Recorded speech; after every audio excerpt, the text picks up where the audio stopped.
This is Cruise Radio. I cruise a lot, and I always sail with travel insurance. You should too. Get a free quote today at tripinsurance.com. Here we go. Broadcasting from the tripinsurance.com studios in Jacksonville, Florida. This is Cruise Radio. Hey, how's it going? My name is Doug Parker. Thank you so much for checking out this episode of Cruise Radio. Very happy to have you here, my friend. A big show on deck. We talked to Carnival's brand ambassador, John Heald, when we were on Carnival Sunrise, well, like literally hours ago. Also, staff writer Richard Sims is here with cruise news and a review of Royal Caribbean's Adventure of the Seas. All right, Richard, this first story is going to impact thousands of cruisers. Yeah, and they're not going to be happy about it. Right about now, a whole lot of Norwegian Cruise Line guests are being notified via letter that their sailings on board the Norwegian Viva have been canceled. That's because they're actually canceling 3 months worth of sailings out of San Juan in order to reposition the vessel to Miami, where it'll do a series of short cruises to the Caribbean. The letter being sent out reads in part, and I'm quoting here, "While we try to maintain original itineraries as much as possible, at times modifications are made to optimize voyages due to changing port availability." It goes on to say that it is this port availability issue that's causing the sailings between November of 2027 and late January of 2028 to be canceled. Now, we all know I am the resident skeptic here, so I'm going to do what I do, and I'm going to raise an eyebrow at the fact that they're claiming port availability over a year ahead of time. And here's why I'm skeptical about it. They just happen to be moving the ship to Miami so that it can do short trips that will include stops at Great Stirrup Cay, where they just happen to have spent a whole lot of money and will be rolling out a new water park where people will have a chance to, spend a lot of money in order to enjoy it. So it just, I don't know, it just feels wonky to me. But in any case, Norwegian says that if people still want to sail out of San Juan, they can do so on Viva's sister ship, Prima, which will continue to sail out of there. And all guests are going to get a full refund as well as a 10% future cruise discount. The nice thing is this is happening very far in advance. So it's not like the, 3 months worth of cruises are being canceled starting now. They're not starting until November of 2027. So you certainly have plenty of time to make plans. But again, I'm just a little skeptical. Yeah. And speaking of disappointed passengers, thousands of Royal Caribbean passengers had their visit to Costa Maya, Mexico, derailed by striking workers. Yeah, Mariner of the Seas and Enchantment of the Seas arrived in Costa Maya on June 1st. And, guests disembarked and they were all set to go on their planned shore excursions, only to find that a labor dispute had led to workers blocking the entrance and exit.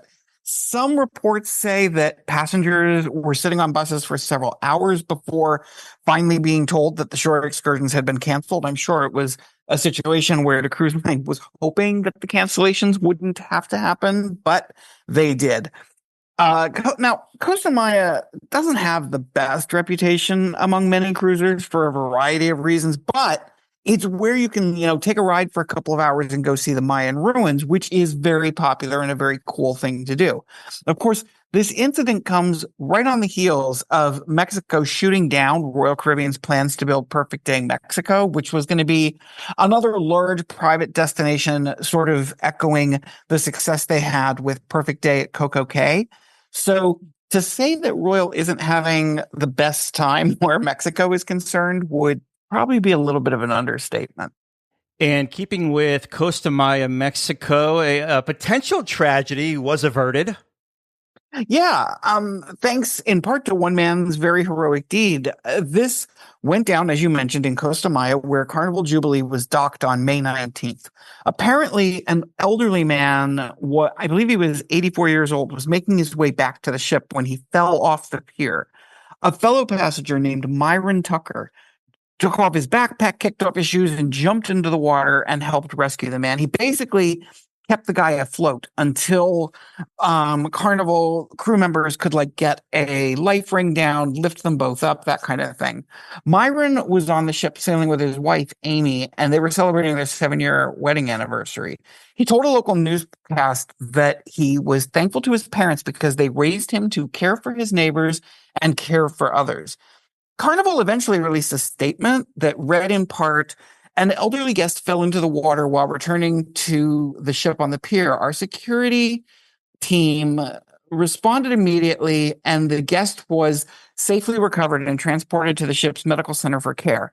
We are aware that another guest entered the water in an effort to assist. We acknowledge the guest for their efforts. The guest who fell into the water disembarked the ship in Galveston at the end of the cruise. And their statement was just kind of weird because by the time they released this statement, to say we are aware was a little weird because the videos in which Myron jumped in to save this guy had gone mega viral by that point. I mean, this guy was being hailed all over the place as a hero, and Carnival was like, we're aware that someone helped out. They did apparently acknowledge Myron and his wife. They gave them a free dinner at the steakhouse and some other stuff. But, this could have been a situation that went very, very badly, but everybody came out okay. If you've ever been to a Q&A on a cruise ship, the hotel director or the captain, they like to tell you that, we're in a floating city, but there's also word of a ship that is so big it would literally be a floating city. This story, oy vey. There's been a lot in the news over the past few years about residential ships. This is sort of, I guess, the ultimate version of that. It's called the Freedom Ship, and it would carry around 80,000 passengers. Yes, 80,000. You think the Royal Caribbean ships are big at 7,000, 8,000. Imagine 80,000 passengers. It would be a mile long. It has a 2-story food court. It would have a school. It would have a college. It would have parks. I mean, it literally would be a city. Now, this is not a new idea. This is called the Freedom Ship, and the idea for it has been around since somewhere around 1990, but it's making its way around again with one key element needed before it can become, a reality, and that is, they need money. It would cost around $16 billion with a B dollars to make. And, honestly, that seems a lot cheaper than the Titanic 2 that's been in the news for about as long. And I don't think either of them really has any chance of ever becoming a reality. I mean, it's the kind of story that goes viral because, of course it does. It's fun to imagine a mile-long cruise ship that holds 80,000 people. I mean, it's insanity. There are so many improbable things about this, not just the size, not just the number of people, but, where would it go? You can't dock a mile-long cruise ship in Manhattan or someplace like that. So, yeah, I mean, Doug, do you think I'm crazy, or is this sort of no chance? I don't see it happening only because you're going to have to get all these regulatory approvals and approval by naval architects. And just, I don't see something like that being a mile long being that seaworthy. How do you put it in dry dock? Yeah, it's a pipe dream. So many, really basic questions that make this seem like just the kind of story that, mainstream media loves. It's in every newspaper. It's got all kinds of headlines, but in reality, there's not much to it. Mm-hmm. Now, next up, we are going to talk about something. We're going to change roles here a little bit, and I'm going to be the one asking the questions because you just got back from Carnival Sunrise, which paid a visit to the newly opened sections of Relax Away at Half Moon Cay, which is, of course, Carnival's very, very, very popular private destination. So tell us a little about that. Yeah, because if you remember, Richard, it's been a decade in the making putting that pier there? Yeah, it seems like about that long. I mean, obviously, it's so much easier when you have a pier. You don't have to worry about tendering. You can sort of make sure that more of your passengers are actually going where they want to go. So they have wanted this for a long time. And one thing I will say about this, there's the pier is there. The ship goes right to the dock. It can hold 2 ships at a time, and also one in the tendering anchorage area, which is right in front of the Carnival spot. Not to be confused with the Holland America spot, which is on the other side of the island, where the other side of, I guess, the horseshoe you'll call it, but. They did a really good job. I was impressed. It's kind of, if you're familiar with Celebration Key, you walk off and you're into that plaza area. That's what it's like here. And then there are 6 tram stops that if you picture the horseshoe beach, kind of like, it starts here at Carnival, goes up and over and ends at Holland America. Well, this gets half of that, and the other half is still Holland America. But there are 6 tram stops. So there's different beaches, which are named, like, I believe, like fruits, like the lime stop, the pineapple stop, mango, coconut, and maybe guava or something. I can't remember. Which I love. Yes, there is a guava stop. I also think it's kind of interesting that on the tram stop chart, they actually list how long it would take if you walked to each of them.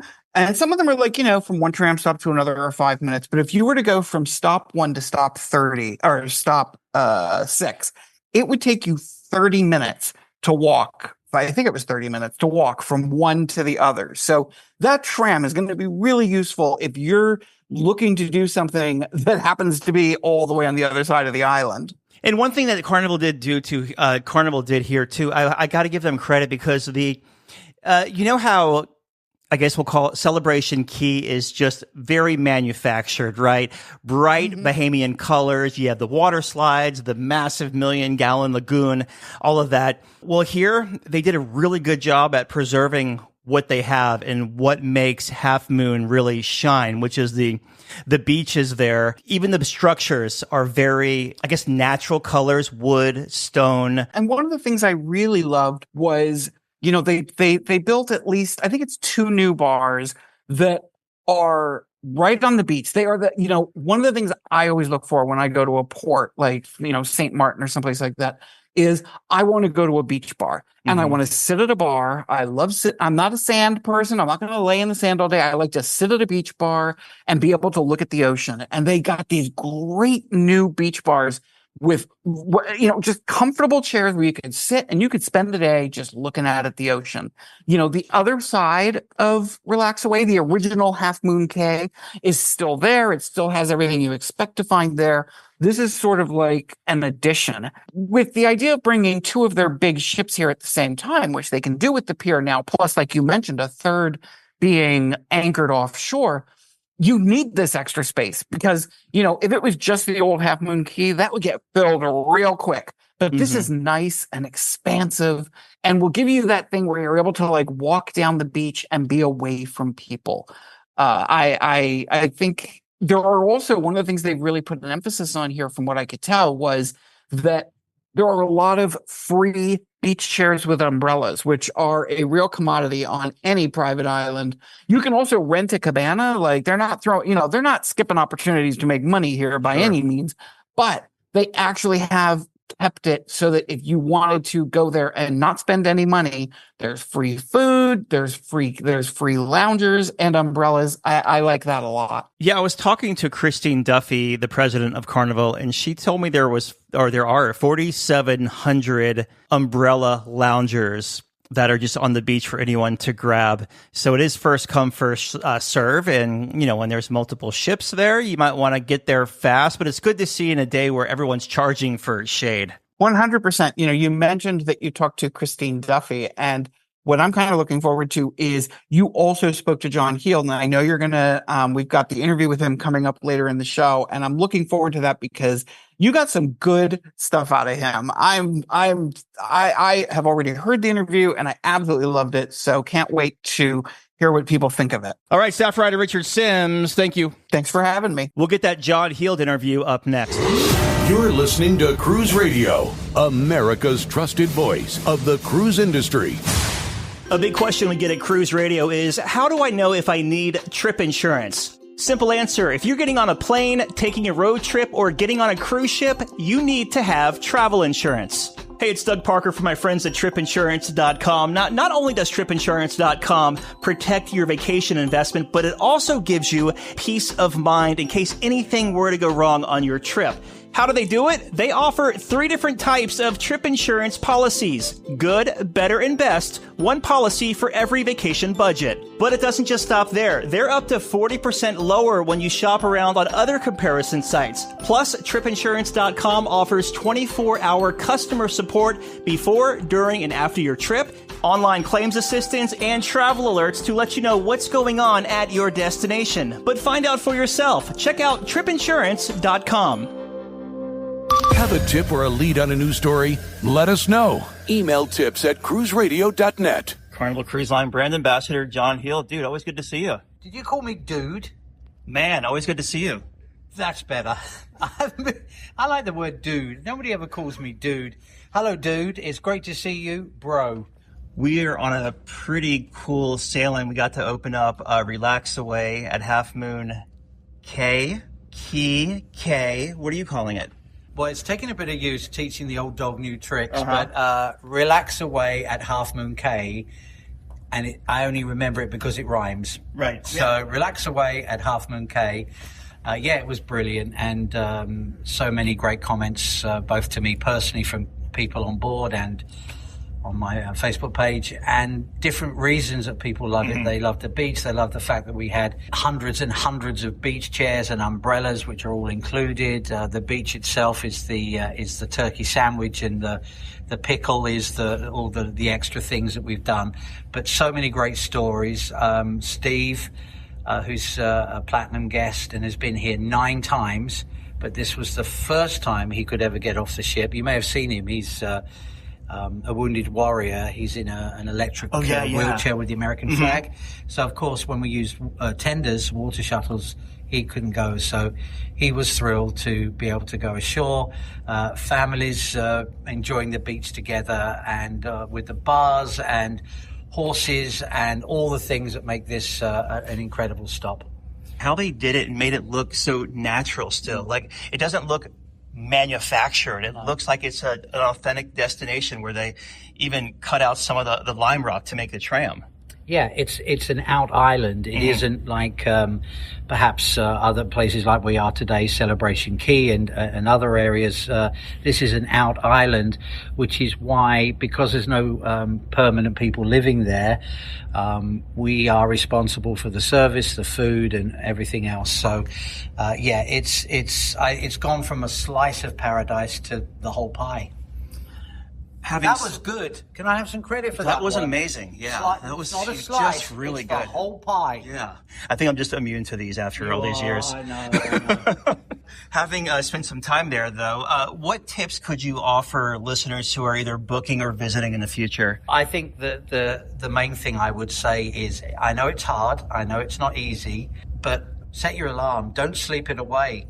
Get up early in the morning, have breakfast on board, and then walk off the pier, get into the tram, go to the beach, enjoy a wonderful lunch, take an excursion with the horses, the bikes, the stingrays, the snorkeling, the glass bottom boat. All of these are available online on carnival.com/excursions. And then perhaps if you don't want just to have a complimentary sunbed and an umbrella, go the little extra and get yourself a day bed, which is right at the ocean's edge, or a cabana, but spend as much time as you can in paradise.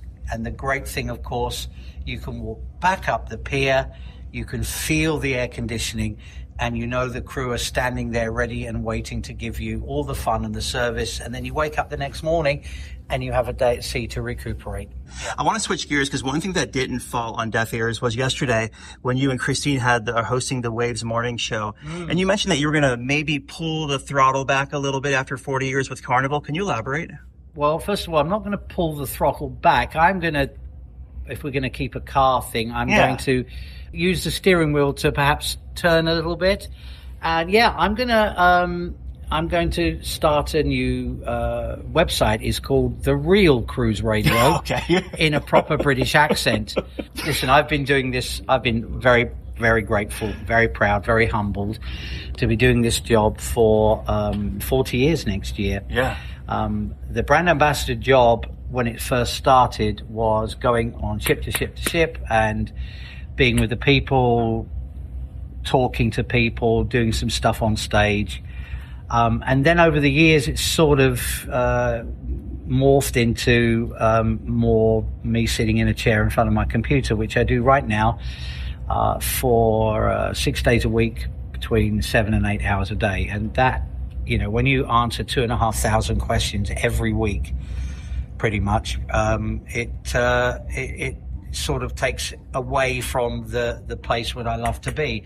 So what I'm going to do is still answer questions. I can't answer every question anymore because not only is it not possible, but my colleague Jacinta is going on maternity leave. So as of June the 15th, I will provide everybody with an email address so they can send me emails. I won't be able to answer everyone. That's just not plausible. I will still post. I will still do my video. I will still do the news. I will still make sure I make people laugh. Well, not everybody, obviously, Doug. I mean, you're proving that today. And I will be on the ships as much as I can and at special functions, like I'm going to Italy for the steel cutting for Project ACE, which is the big new ship in 2029. And, you know, I'm never going to lose the connectivity. I've been proud to build up, 670 something thousand followers or whatever you like to call it, and a huge engagement. They love engaging, and I'm not going to let that go. But I do have to turn the wheel a little bit, and I do have to slow down because it's also on a. You're not getting any level. younger. Pardon? You're not getting any younger. The hearing's going. What did you say? What? Thank you. And you've proven there that comedy isn't for everybody, so thank you. It's just, listen, 40 years next year. I have no intention of going anywhere. So if there's any rumors of me ending up in a retirement home in the Cleveland, Ohio, sitting in a big leather chair, sucking on a Werther's Original, it's not going to be happening. But I am going to do what I love the most and try and be on ships as much as I can. And I mean, over the past decade or so with you, like, I got to hand it to you, man, answering thousands of questions a week and putting up with a lot of different personalities online. That can be challenging at times. Listen, it's social media. You've got to be thick-skinned. Yeah, you do. And as you can see by looking at me, I am definitely thick-skinned. Thank you. Last thing here is you were also talking about, you made the official announcement of the President's Cruise, which was the FF. Is it for fun's sake? Yes, for fun's sake. Everything we do in life should try and have a dollop of fun in it. So I've actually done this. We changed it from the Bloggers Cruise when I used to write the blog to the For Fun's Sake cruises. So in a total, this will actually be my 21st. Wow, very nice. I've been trying to persuade our president, Christine, to do a President's Cruise. And every time we get close to it, the scheduling has been difficult. But now she's committed, as she announced, so we're going to do a joint venture. It is going to feature all of the usual things I do, the shows, the events, the parties, the meet and greets, the tea time, the Q&As, the shows, and along with that, Christine is going to be doing some of that, meet and greets, and Q&As, and she's perhaps going to bring some special guests, and we are very excited to do this together. I opened it yesterday. I already see so many people saying that they've booked, so we're very humbled. It's on Carnival Magic 2027.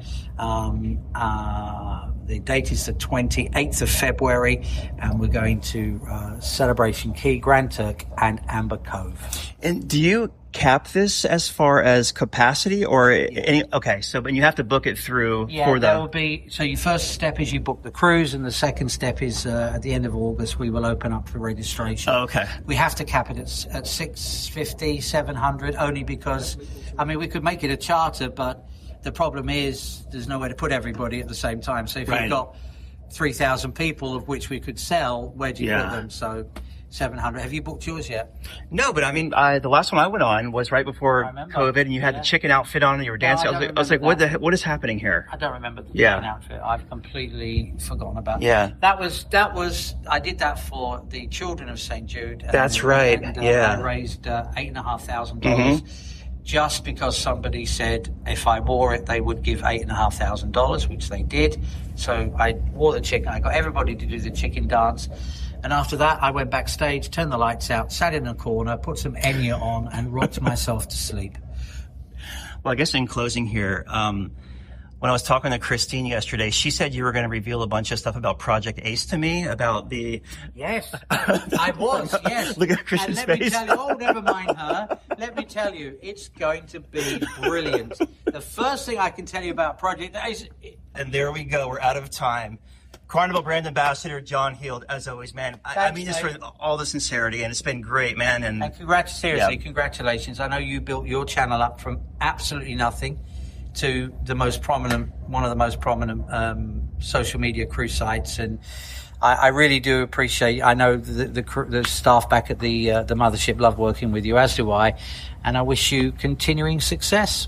Good to see you, buddy. Cheers, mate. Just back from a cruise? Let's talk about it. Email Doug at cruiseradio.net. In March, Kevin and his family took a 6-night cruise on Royal Caribbean's Adventure of the Seas, a Voyager-class ship out of Port Canaveral. Kevin's on the line to talk all about it. Welcome back, Kevin. Hey, nice to hear from you, Doug. Yeah, likewise, bud. Excited to hear about this sailing with your family here. As we always do, we'll take a step back. Give me some pre-cruise thoughts on this 6-night sailing on Adventure of the Seas.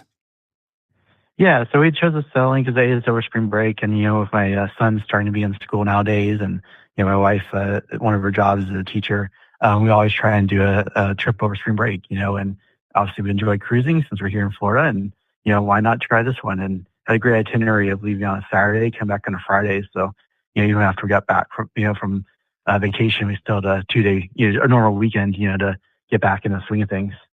Yeah, we were talking about this before we started recording, about Adventure of the Seas being the first Royal Caribbean ship to enter service from the U.S. During COVID. It was in late June of 2021, because I embarked right next to it, a celebrity ship, a couple of days later, and we were in ports at the same time. It was actually kind of cool to see. So you made your way from Central Florida, where you live, over to the coast, Port Canaveral.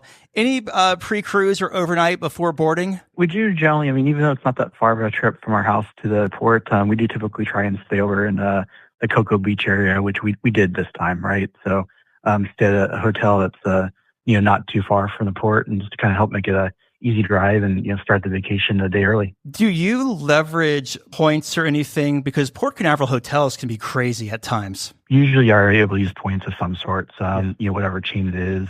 And because like you said, the cost can get pretty ridiculous. Every once in a while I do see some last minute deals where it might be under $200, but it seems like if you want to stay in a most hotel properties, whether it's on the coast or not, it's usually north of 200, if not north of 300. Yeah, I saw the Hampton Inn was $400 and something. I'm like, I am not wasting my Hilton points or paying that. I'll just drive down day of about a year ago or so. It's pretty wild there. So you make your way over to Port Canaveral, to the actual cruise pier itself. How long did it take you from the curb to the ship? I'd say it was about 20 to 30 minutes. We did do all of our check-in online ahead of time, but once we got in the terminal, we had the express boarding, what they called it, and even though we were in a suite, they said, oh, you get express boarding, and they pointed us to that line. But it actually seemed like it took longer than it did the suite line, because they redid everything, right? Rescanned the passports, retook the photo, and it was kind of crazy that it took so long, but, it is what it is. But hey, 20, 30 minutes, still not bad. So. Mm-hmm. You make it on board Adventure of the Seas. What were your first impressions? It's a nice ship. It's obviously it's not Star of the Seas, and not Oasis of the Seas or anything like that, right? But the Voyager class is a mid-sized, nice-sized class. There's still fantastic promenade and a lot of other features on board the ship, and it's being well maintained. So it's surprisingly one of the I guess older ships, you could say, for Royal Caribbean technically, but hey, it still looks really nice.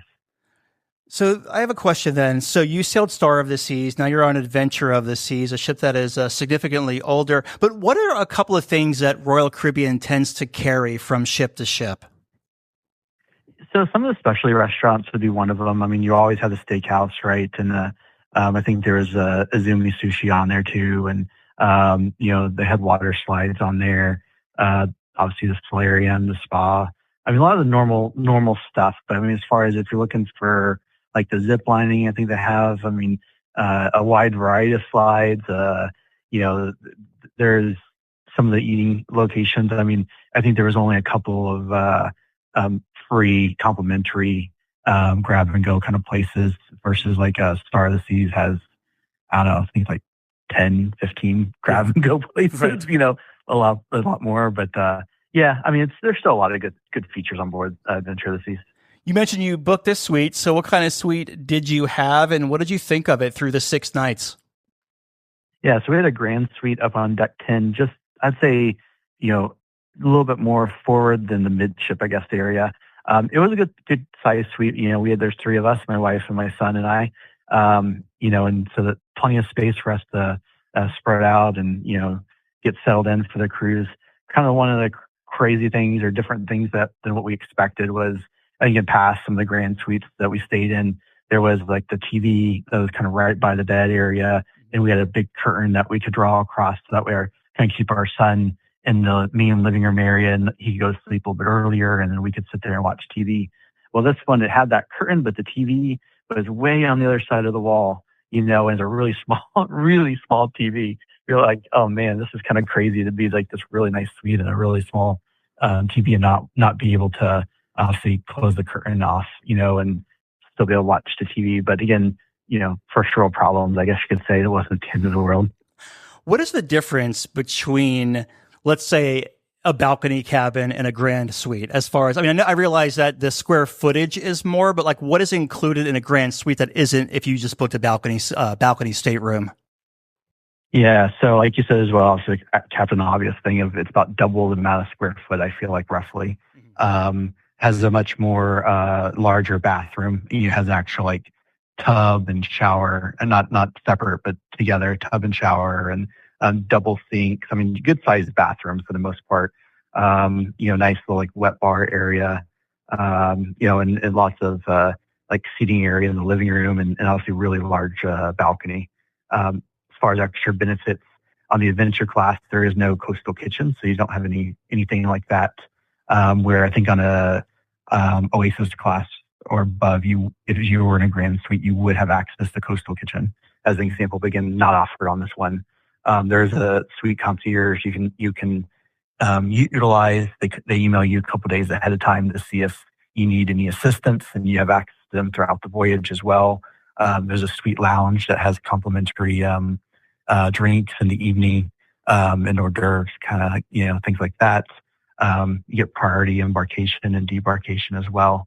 And then I think they drop off some just kind of goodies throughout the voyage, cookies and cheese and crackers, things like that throughout the voyage. Does the suite lounge differ from the Diamond Lounge? Yes, in the fact that Diamond Lounge is more of like just like a social hangout, but like you don't get anything for free unless you're utilizing your your benefits, right? Like Diamond members get a certain number of free drinks, for instance, every day.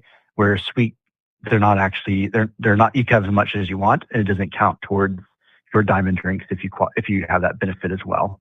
Let's talk about the food on this 6-night sailing. We'll start in the Windjammer Marketplace. How was the food selection in there, and did it ever feel too crazy or busy throughout your sailing?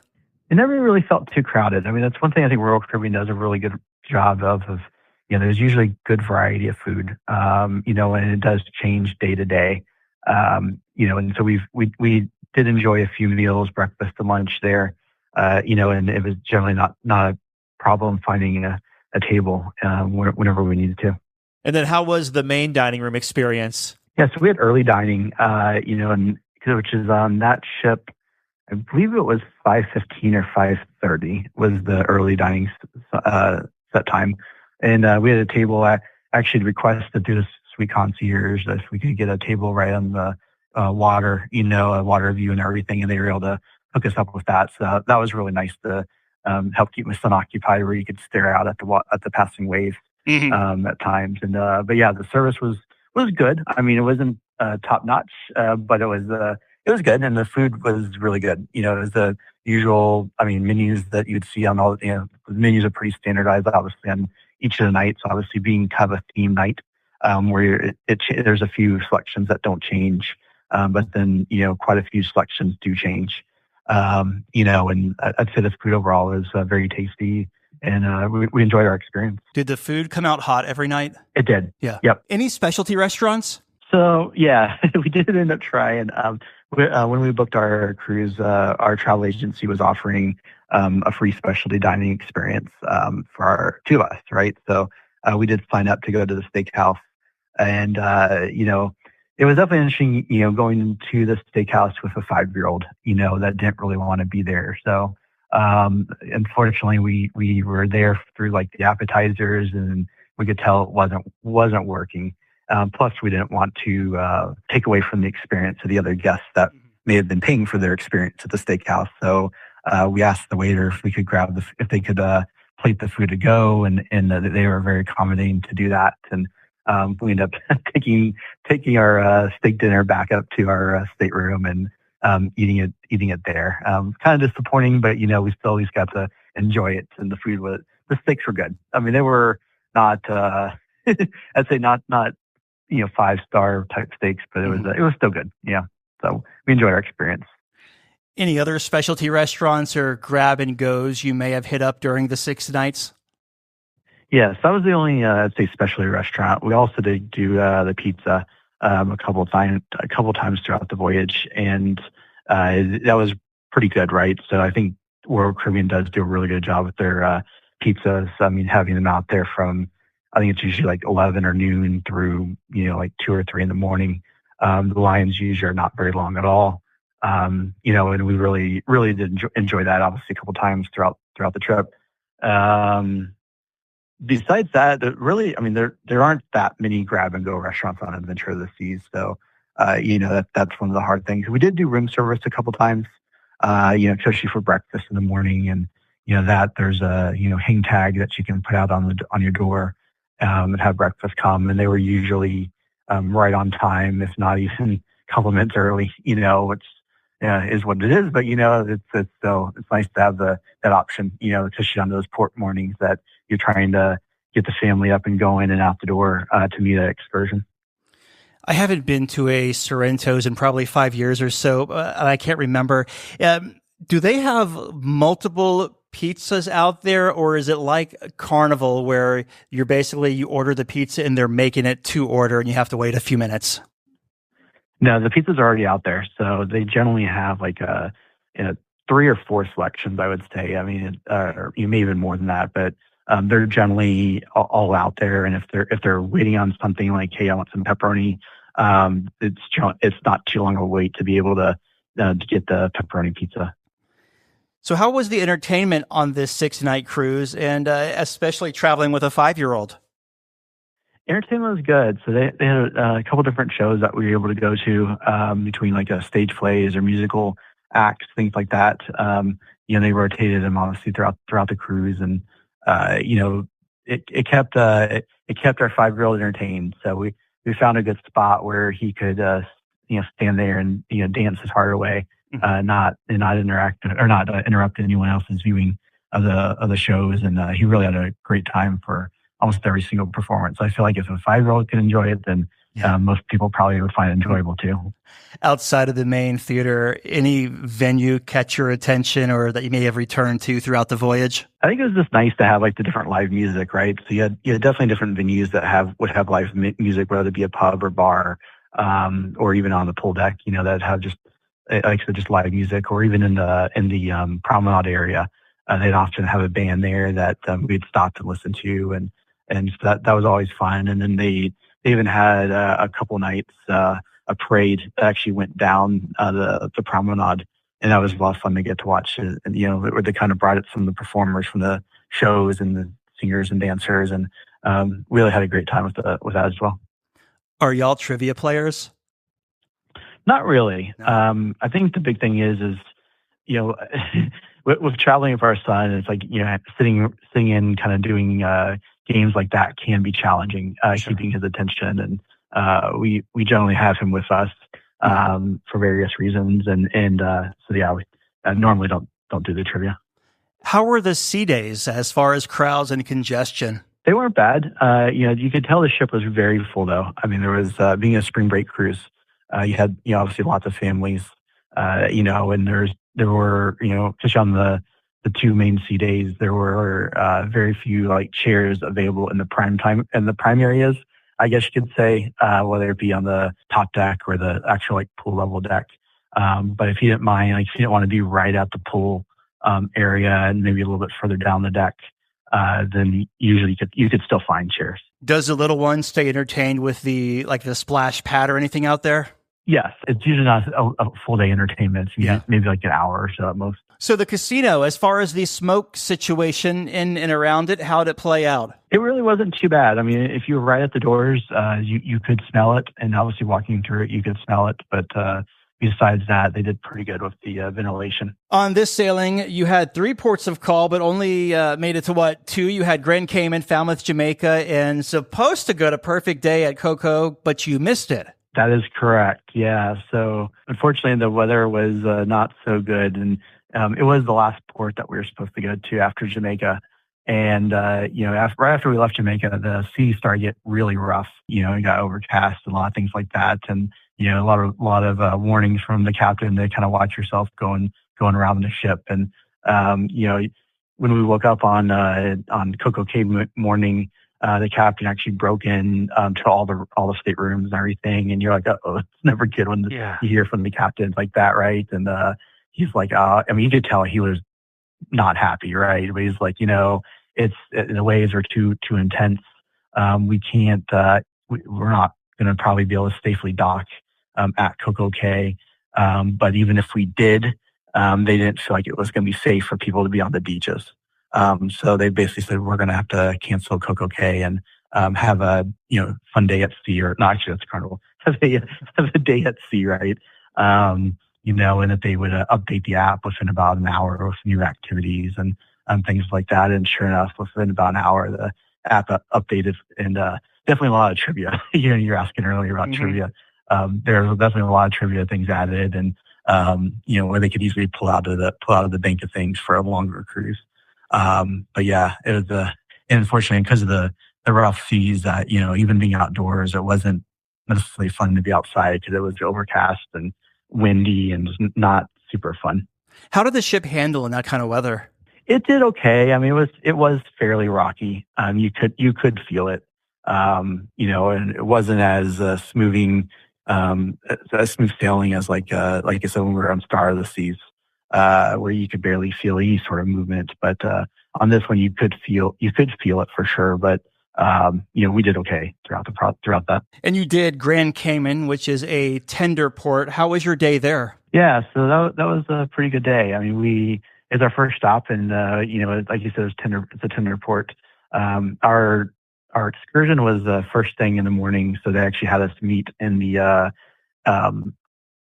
theater. When we were one of the first ones off the boat or off the ship in the morning. It was a combination of going to Stingray City and then also Starfish Point Beach. And the Stingray City was kind of more where they took us to the sandbar, and we were able to get off the boat and pretty much just walk around and have stingrays come up and kind of swim right by us. And that was, and they had picked up a stingray where you could pet it or kiss it or whatever you wanted to do. And I think there was snorkeling gear that you could also do that if you really wanted to as well. There are a lot of other little boats in the area, so there's a lot of groups kind of to keep up with your own group.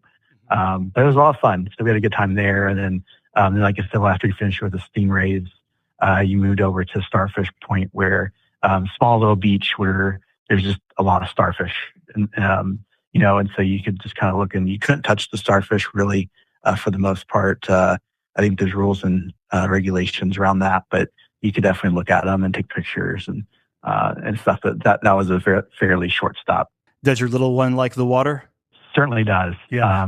That's one fantastic thing about living in Florida and being exposed to it quite a bit. But yeah, I love the water. I think at first kind of a little nervous because not really sure, especially with the stingrays, of understanding what that is. And same thing with the starfish. But he loves splashing the water, and not at the swimming age yet, but loves like I said, splashing and playing in the waves. Were there a lot of ships, I guess, in Anchorage outside of Grand Cayman? I think there was only 2 that day, Okay. if I recall. I think it was us and a celebrity ship was there. So it really wasn't. It didn't feel overly crowded, and getting on and off the tender boats, and even the wait to get on the tender boats on the way back wasn't really long at all. So they were doing a good job keeping up with the tendering procedures. And then you went to Falmouth, Jamaica, a port that opened about 15 years ago. What were your thoughts there? I'm trying to remember if that was our first time ever to Falmouth. We've been to Jamaica for sure, but it was a nice port. We definitely would love to get to go back. Our excursion on that one was we went to a place called Good Hope Estate, where essentially it's like it's some aspects of the pay-as-you-go kind of place. So I think the entry fee was I want to say like $30, $40, something like that. But essentially, it got you access to the estate and then also their swimming pool. But if you wanted to do much else, there were extra charges, like they had zip lining and things like that you could do, other little tours. But and then also if you wanted to eat anything as well, they had like a restaurant there that I think we got 3 burgers basically, and I think it was like $60. So they definitely wasn't inexpensive at all. But we had a good time though. It was a fun place, and I think the thing is there were some guests there that I don't think realized that it was a kind of like a pay-as-you-go kind of place. Mm-hmm. They're expecting more of an all-inclusive environment.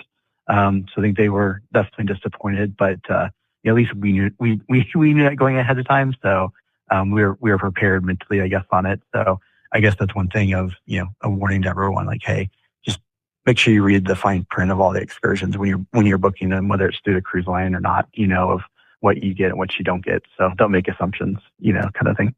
Is that the place? I feel like I went there like maybe 15 years ago when we docked in either like Montego Bay or Falmouth. I can't remember, or not Falmouth, but Montego Bay or Ocho Rios. Is that a sugar plantation? Yeah, okay. That is correct. After Good Hope Estate, did you do anything else, or did you do anything at the port itself? They have a decent port complex there. They do have a decent port. So parents just did some shopping, but then that was about it. So there's always, whenever we go on our trips, we always like to try and get either like a t-shirt for our son or a t-shirt for us or some sort of a knick-knack, right, to kind of remember the place. But I think my wife got some coffee and other things like that. So yeah, there were definitely a lot of good shops, and not a rundown port. It looked very maybe it was renovated recently or something like that. It wasn't old looking, I guess, if that makes sense. So you leave Falmouth and you mentioned you missed Perfect Day. So you're heading back to Port Canaveral. I do have a question that, do you think you would pick like Adventure of the Seas again over, like you said, you recently sailed Star of the Seas. So would you pick an older ship like that over a newer ship? I think it's a hard question, right? So, depends upon the itinerary. If it was equal itinerary, equal pricing, things like that, then I think it would be hard to not choose the newer option. But I think it's like this one in particular. We could have done a 7-day on Star of the Seas if we left on that Sunday, and but we'd also just sailed on Star of the Seas, and I think it was like a very similar itinerary that we had done. So like we often try and select our itinerary or our trips based off of like where have we not been recently, if we can do that, right? But I would still choose Adventure of the Seas. It's a good ship. Did the app work reliably? It did. Yeah, there seemed to be no problems with the app. And did the ship, I know it's an older ship, Voyager class ship, did it show its age at all? It wasn't polished like you could say like it was like on Star of the Seas when we sailed it back in November. But I wouldn't necessarily expect it to be. It didn't look run down. I've definitely been on older Royal Caribbean ships where you're like, wow, this feels old. This one I'd say it felt fine, right? Kind of was saying you knew what you were getting yourself into, but it wasn't. We didn't feel unsafe. We thought it was very elegant ship. It was well taken care of. It wasn't, like I said, it wasn't brand new, but that's okay. What does a ship of this size do better than a newer ship? I think in the long run, they both offer very similar products. And I'd say, because one would say, oh, well, Star of the Seas, it's such a large ship, right? So clearly you're going to feel like it's overly crowded. But I think when we were talking about Star of the Seas before, that was the one thing they did really well with, right? Crowd control, right? Where you didn't feel like you're on the largest ship in the world, right? Where Adventure of the Seas obviously is not like that. But I think, I guess you could say maybe they do a good job of, even though they may be an older ship, they're still going to offer you a very fun experience. Mm-hmm. I guess I was wondering, like, if it was more of, like, if the elevators were more efficient or if the lines weren't as bad, or maybe it's all relative compared to the capacity and the size of the ship. Yeah, I'd say it's more relative. I mean, if I had to go with an answer there, I'd say more relative because, Star of the Seas has the destination elevators, and I think Royal Caribbean does a really good job with the destination elevators as opposed to some other cruises that we've been on. This one does not, right? Adventure does not, and so unfortunately, you may have to wait a little bit longer for an elevator because you hit the button and it's full, right? When it goes by, you have to wait. You have to wait for the doors to close and all that fun stuff, right? So, I'd say overall, I'd say everything's pretty relative. Yeah. Okay. Fair enough. Does Royal still do like the promenade parties on the older ships? They do. Yeah. 100%. So there's always something going on in the promenade, whether it be a retail sale of some sorts, where they got tables out there and they're hawking $10 and less items, or it be some sort of big 70s party of some sort. I love the $10 and less items because they act like there's this, and I know it's part of the marketing, there's this urgency to it, but it's really, it happens every cruise. It does. It is always funny because you see these sales over and over when you do sell quite a bit and similar items and everything, but you can find some really good deals in there if you're looking. Well, let's see here. You make your way back to Port Canaveral. How was the debark? I mean, being a suite guest, did you get to get off? Did you have priority? We did. We had priority, but we didn't take advantage of it because of the fact that, once again, we're local. It's Friday. We're not rushing for a flight. We were fine if we were the last people off in some aspects. So we kind of took it as a fairly leisurely morning, kind of waited till they wanted you out of your staterooms by, I think it was 8 a.m., so I think we left right about 8 o'clock, went to the buffet for breakfast, one last meal up there. And then hit the gangway, I think about 8:45, almost 9 o'clock. And, so it really wasn't super crowded for the most part getting off. The part that we ran into, though, I'd say was, our sailing was during the government shutdown, where I'd say going through actual customs, it did take a while. They did have the facial recognition, which helped a little bit, but it still seemed like it took longer than normal. I think they only had maybe one or two lines for passport holders to go through the facial recognition. And so that definitely took a little bit longer. But yeah, it wasn't horrible. You mentioned that the price point was almost as much as Star of the Seas. So was the value there for the price you paid? I'd say it's close, right? So maybe slightly not as valued on that one, just because of the fact that, I think you have less things right at your disposal on Star of the Seas. But, we also had a nicer room, I guess you could say. So it's not 100% apples to apples. Yeah. Because we were in a junior suite on the Star of the Seas. It was a 7-night cruise versus a 6-night cruise. An older ship versus the newest ship. Things like that, right? And so maybe not as close to the value as we did see on Star of the Seas, but I just said we have no regrets, right? So we still had a fantastic time. Any first-time tips to offer? I mean, it sounds like you gave one earlier about researching your excursion, especially if you want to manage your expectations at Good Hope. Yeah, no, and I'm going to make it clear, we had a great time at Good Hope, right? So I think it's just making it sure that, hey, if you're, since we saw a guest that didn't necessarily have the best time because they didn't read their stuff, but yeah, I'd say is just make sure you, read that. That's true for any cruise, right? Whether it's Adventure, Star, different cruise line, whatever, right? Is, read through all the fine print, that way what you're being offered and what you're not being offered. And if there's any extra bonuses attached to it, when you get there, fantastic, right? Take that as a win, But long run, I think that's the big one. Obviously with Adventure, it's not going to have all the bells and whistles like you see on the commercials necessarily with Royal Caribbean, but you're still going to have a great time. Looking back, what was the biggest highlight of this cruise for your family? We really enjoyed our time in Grand Cayman and Jamaica. Those are two places we had not been to in a while. And I think enjoying that, obviously, getting to, swim with the stingrays and, just enjoy the time at the Good Hope Estate. We had a fantastic time. All right. And in closing here, Kevin, your final thoughts of Adventure of the Seas. Yeah, it's a great ship. I mean, obviously, and, you'll have a great time if you choose to go on an adventure. And, I think it's a great choice. We've been talking with Kevin about his 6-nighter on Adventure of the Seas out of Port Canaveral. Kevin, always good talking to you, my friend. Thank you so much for sharing your vacation with us. Sounds good. Thanks, Doug. All right, Dougie, let's see what we got for you, buddy. Cruise Radio is produced at the tripinsurance.com studios in Jacksonville, Florida. Get cruise news, ship reviews, and money-saving tips every Thursday on Cruise Radio. If you've enjoyed this episode, please subscribe to the show.